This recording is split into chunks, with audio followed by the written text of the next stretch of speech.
15 KKK members laughed when Bumpy Johnson entered alone. 9 minutes later, they weren't laughing. They laughed when Bumpy Johnson stepped inside alone. White hoods whispering bets, a promise of humiliation hanging thick, until the room shifted, quieted, and something irreversible began to move. The door creaked open. One man, one shadow, Harlem's quiet storm. Bumpy Johnson stepped inside, his coat brushing the floor like a whisper. The room stopped breathing. 15 white hoods turned toward him, eyes narrowing behind cotton masks. A smirk ran through them. A laugh. Sharp, deliberate, hungry. "You lost, old man," one of them said. Not a question. A declaration. Adare. The sound bounced off the walls. Tiles rattled beneath boots. The air smelled of smoke, sweat, and cheap liquor thick enough to choke. Yet Bumpy didn't move faster, didn't flinch. He paused at the threshold, letting the laughter settle around him like a fog. They thought the room would devour him. They thought fear would make him bend. They didn't know the weight of patience, the power of calm.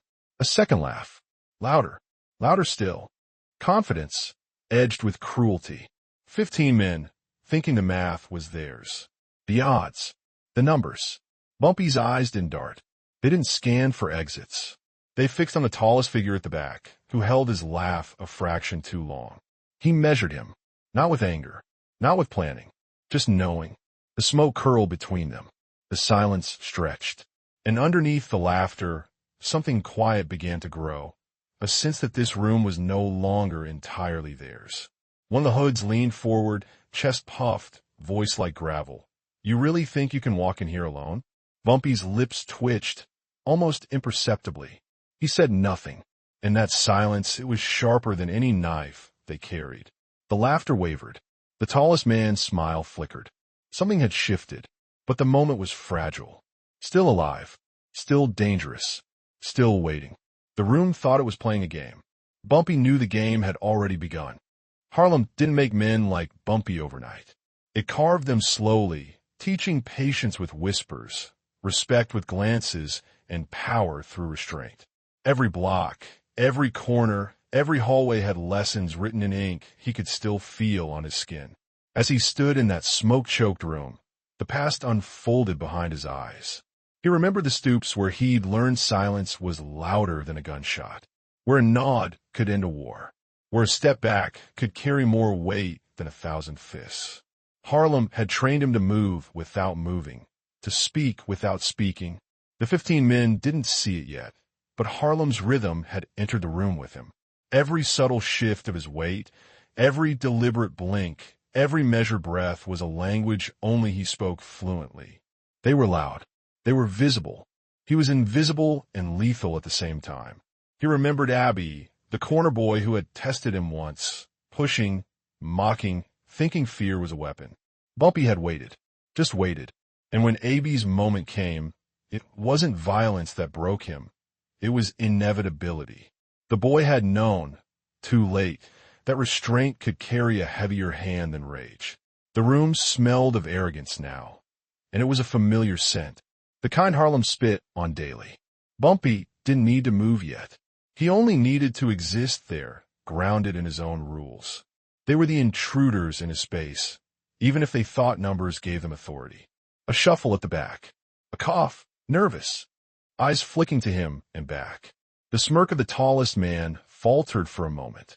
Harlem's lessons were invisible threads, but they wove a net tighter than any rope. Bumpy didn't need to act. He only needed to wait. And as he waited, the room began to betray itself. Impatience leaked in his shoulders. Confidence fractured into glances. 15 men, thinking they were hunters, were already caught. And somewhere deep inside, Bumpy smiled. Not loud, not mocking, just a faint curl of someone who knows the end before it begins. Harlem had taught him that power wasn't taken.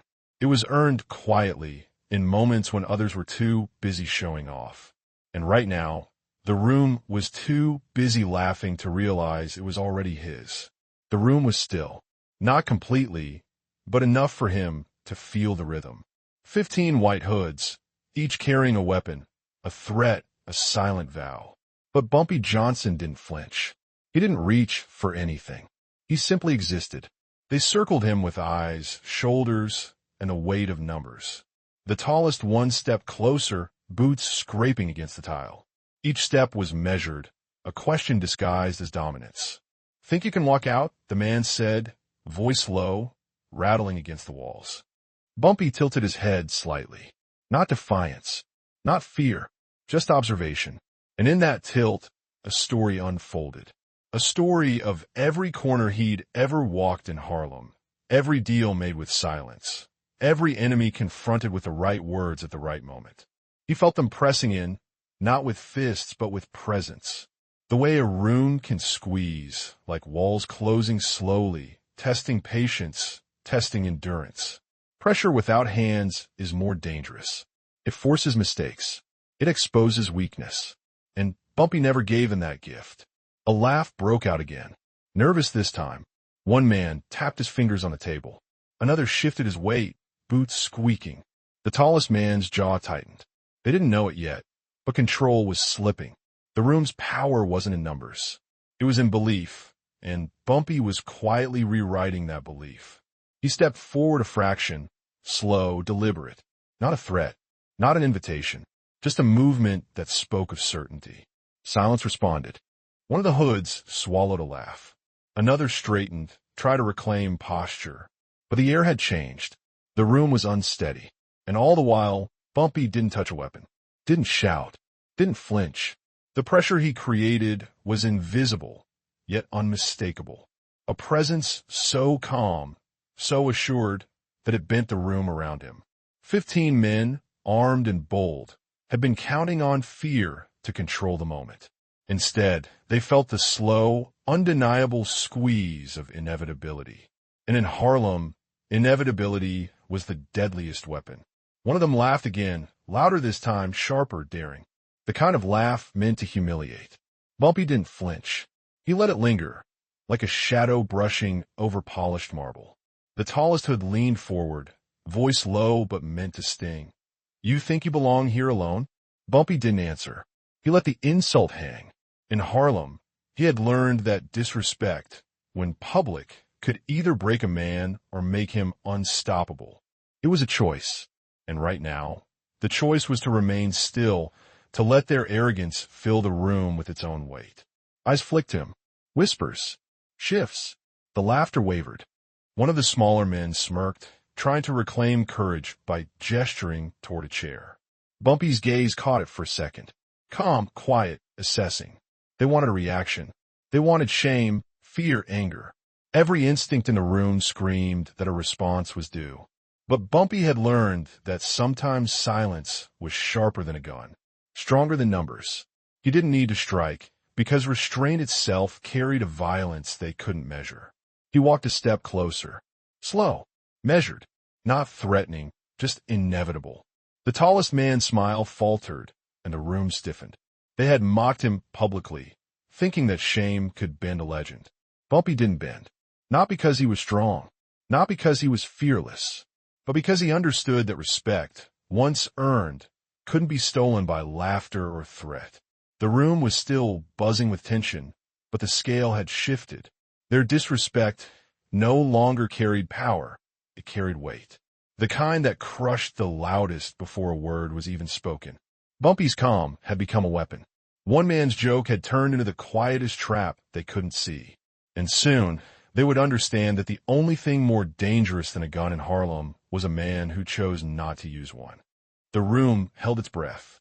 15 men, 15 threats, 15 expectations, all folding into silence. Bumpy Johnson didn't speak at first. He didn't raise a hand. He didn't need to. A single step forward, slow, deliberate. The tallest had shifted. He opened his mouth to mock. Bumpy's eyes locked on him, calm as a still river, and the words stopped midair. "You think this is a joke," Bumpy said finally. His voice wasn't loud. It wasn't angry. It was certain, absolute. The room froze. Every laugh died. Every hand relaxed. The tallest man's chest tightened, and the others leaned in instinctively, drawn to the gravity of restraint. Bumpy didn't shout. He didn't strike. He didn't need to. One sentence, measured and deliberate, cut deeper than any blade. It didn't humiliate. It didn't need to. It reminded them who they were and who he was. 15 men, armed and confident, were now small in his presence. The air had changed. The weight of the room had shifted. Respect, forced by nothing more than calm, filled the space. Bumpy's silence spoke volumes. His patience carried authority. His restraint was violence made invisible, impossible to ignore. One sentence had done what 15 men could not achieve in 9 minutes of laughter, taunts, and threats.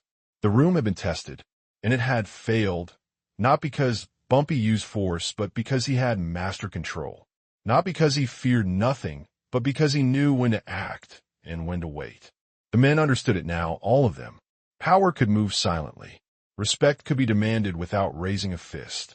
And legacy was written in moments like this, where one man's calm reshaped an entire space. Bumpy stepped back. The room exhaled. Slowly. He didn't need to look around. He didn't need acknowledgement. Harlem had taught him the ultimate lesson. Dominance doesn't announce itself. It is observed, and it endures. Bumpy Johnson walked out alone. The door closed behind him with a soft click, sealing the room and everything that had happened inside. 15 men remained, silent. Their arrogance dissolved into something heavier, memory. No one laughed anymore. No one moved first. They had come expecting fear. They had left carrying the weight of inevitability. That weight clung to them like smoke, thick and inescapable. Every man in that room would remember the quiet, deliberate steps, the patient stare, the calm voice that cut through their bravado. Harlem had trained him for moments like this. He didn't need violence to claim authority. He didn't need numbers to prove dominance. The room, full of threats and pride, had revealed itself powerless against someone who understood patience, presence, and principle. Word would travel. In Harlem, stories like this moved faster than bullets. Respect wasn't demanded. It was observed, whispered, and passed down. The men in that room would not forget the lesson. Power carried without force was heavier than any weapon they had. Bumpy didn't look back. He didn't need to. The legacy of that night was already etched into the space, into their memories, into the streets that had raised him. Every step he took away from that door echoed further than he could hear, shaping whispers, alliances, and fear.